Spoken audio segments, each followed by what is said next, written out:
Oke Jon, jumpa lagi dengan saya Ricky di channel YouTube Ricky Pranata ya Jon. Seperti biasanya kita akan membahas tentang tutorial YouTube. Nah, di dalam video ini saya mau membahas tentang beberapa jenis konten yang menurut saya itu mudah untuk dijadikan topik pembahasan ketika kalian ingin menjadi kreator pemula di YouTube. Nah, bagi kalian yang menganggap channel saya ini bermanfaat dan kalian mendapatkan apa yang kalian cari di dalam video ini, silakan kalian subscribe ya Jon. Nah, langsung saja kita mulai. Balik lagi seperti yang saya bilang pertama tadi ya. Di sini saya akan merekomendasikan beberapa jenis konten yang menurut saya itu mudah ya. Tetapi hal ini jangan kalian jadikan acuan kewajiban ketika kalian ingin memilih konten. Jadi apapun yang saya bahas di sini balik lagi ke kalian masing-masing.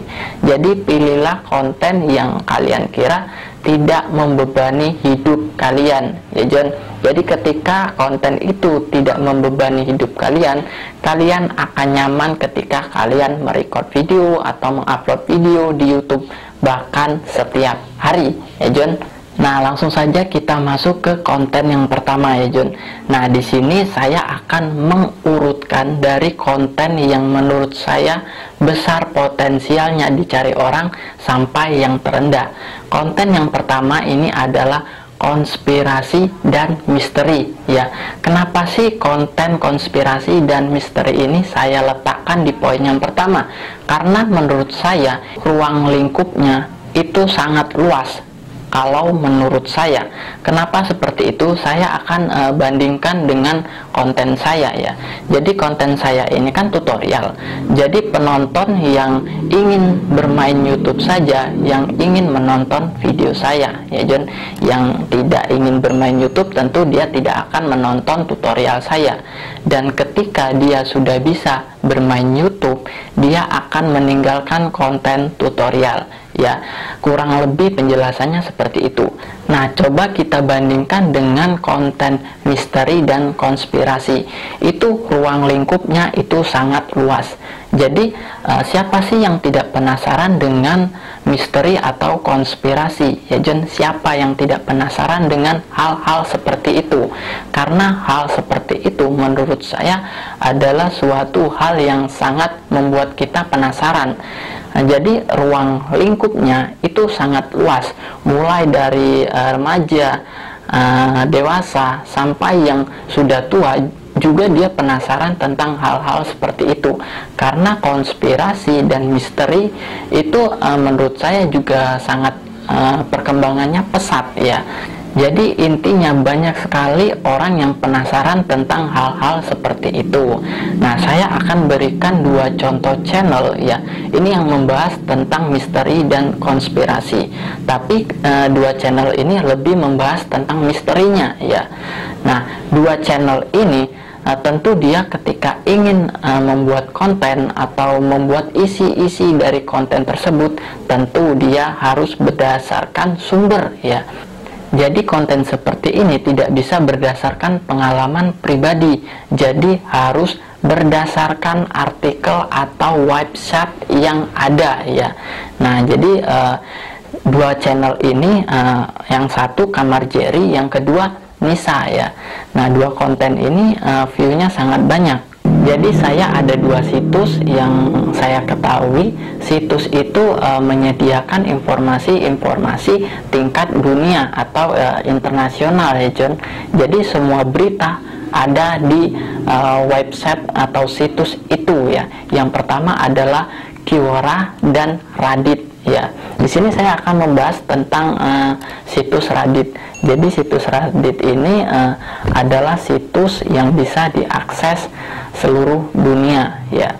Jadi kabar-kabar ini situs itu sudah diblokir ya. Saya tidak tahu, tetapi ada juga yang bilang situs itu masih bisa diakses ya. Jadi situs itu menyediakan informasi-informasi tingkat dunia ya. Jadi saya juga dengar kabarnya karena situs itu melanggar undang-undang. Jadi situs itu khusus di Indonesia ini diblokir, tetapi negara-negara lain masih bisa mengakses situs tersebut ya. Nah, kalian bisa mengambil data-data dari situs itu ya John, tetapi kalian harus menyertakan kalimat bahwasanya data ini belum terbukti kebenarannya. Jadi jangan kalian itu bermain media sosial tidak berdasarkan data jika kalian ingin memilih konten yang seperti ini ya. Jadi yang saya bilang tadi, kalian harus menyertakan kalimat bahwasanya data-data ini belum ada nilai bukti kebenarannya. Jadi kalimat itu bisa kita jadikan untuk penjaga diri kita dari sisi efek video yang sudah kita buat ya John.